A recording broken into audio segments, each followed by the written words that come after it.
Hello guys, मेरा नाम Rahul Kumar are के स्टडी वे से।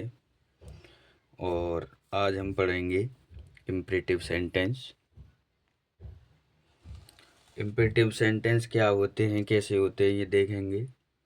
सबसे पहले इसमें कुछ बातें होती हैं, उनका ध्यान रखना पड़ता है।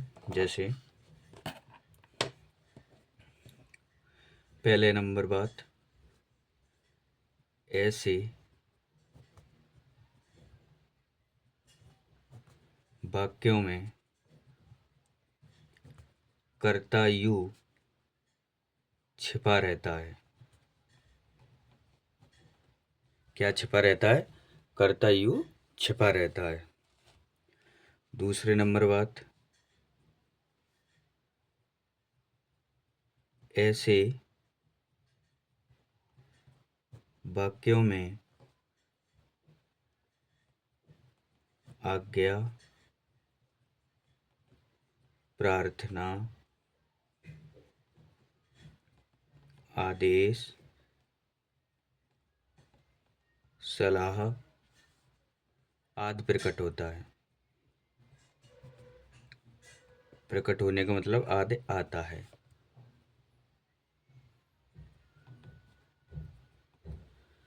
और इसके रूल क्या होंगे बनाने के? तो वाक्य में वर्ब की फर्स्ट फॉर्म आएगी। ये नंबर 1 रूल हो गया।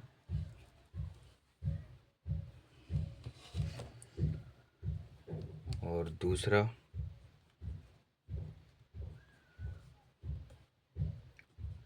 Always, always, never, do not मुख्य क्रिया से पहले आएंगे। मुख्य क्रिया से पहले लगाते हैं, यानी मेन वर्ब से पहले आएंगे। ये वाली चीज वाक्य में आएंगी तब। और तीसरा नियम,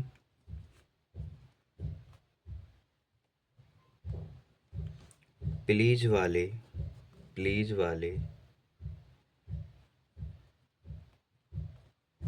वाक्य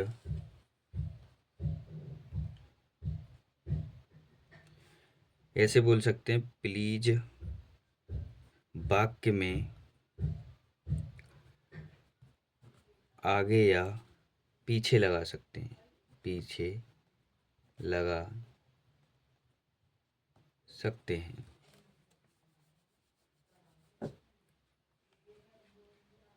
और चौथा नियम,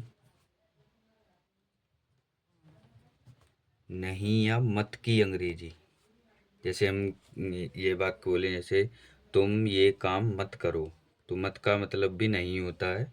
तो इसकी अंग्रेजी क्या लगानी है? अंग्रेजी लगाएंगे डोंट या डू नॉट। अब नेवर माने क्या होता है? कभी नहीं। नथिंग माने क्या होता है? कुछ नहीं।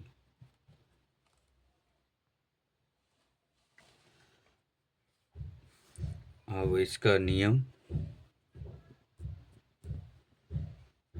जैसे एफर्मेटिव में बात करें तो सबसे पहले मेन वर्ब आएगी, फिर ऑब्जेक्ट आएगा और फिर ईटीसी। नेगेटिव में बात करें तो पहले डू नॉट आएगा और फिर मेन वर्ब, फिर ऑब्जेक्ट प्लस ईटीसी।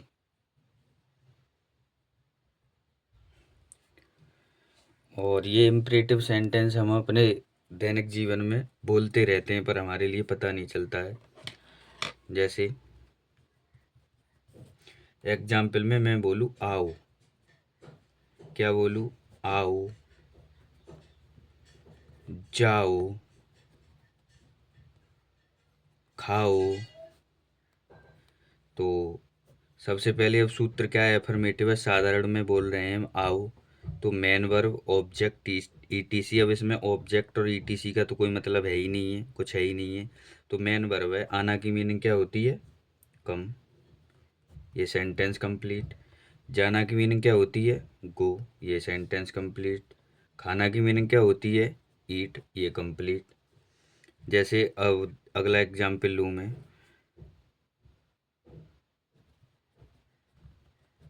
कामना इधर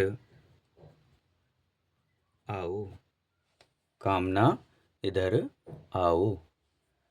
तो सबसे पहले एफर्मेटिव पे ध्यान देना है, ये एफर्मेटिव है और इसमें क्या लगाना है? Main verb object etc. तो मेन वर्ब पहले क्या है? मेन वर्ब है आना, तो कम, कम हेयर। अब इधर की मीनिंग लगाएंगे, कम हेयर, और कौन को बुला रहा है? कामना को। अब जैसे मैं अगला एग्जाम्पल दूँ तो जैसे बाहर जाओ, बाहर जाओ। तो जाना मुख्य क्रिया होगी, मुख्य क्रिया सबसे पहले तो गो जाना की होगी। अब बाहर की आउट, गो आउट। अब और एग्जाम्पल लेंगे, जैसे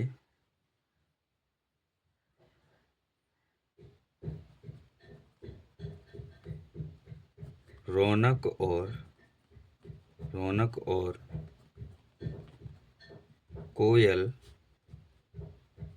इधर आओ, रौनक और कोयल इधर आओ। तो पहले ये मीनिंग लगाना है, या तो आप इसे लगा सकते हो रौनक और कोयल, या इसे लगा सकते हो। तो पहले मैं नाम की बना लेता हूँ, तो जैसे रौनक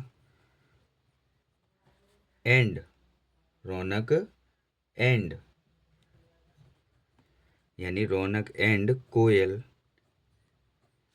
अब क्या बोल रहा है? इधर आओ, तो कॉमा लगाएंगे, कम, कम हेयर, ये सेंटेंस कंप्लीट हुआ। इसे हम ऐसे ही बोल सकते हैं, कम हेयर रौनक एंड कोयल।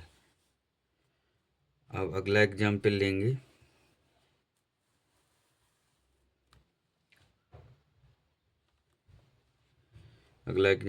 जैसे हमेशा सत्य बोलो। तो मैंने ऊपर नियम लिखाया था, क्या लिखाया था? ये ऑलवेज नेवर डू नॉट मुख्य क्रिया से पहले लगाते हैं। तो मुख्य क्रिया आती है वैसे सबसे पहले, तो इसमें सबसे पहले क्या लगाना होगा? ऑलवेज, ऑलवेज हमेशा की। अब सत्य बोलना की मीनिंग क्या होती है पूरी? Speak the truth, speak the truth, ये कंप्लीट हुआ गाइस सेंटेंस। और जैसे एक और एग्जांपल लूँ मैं,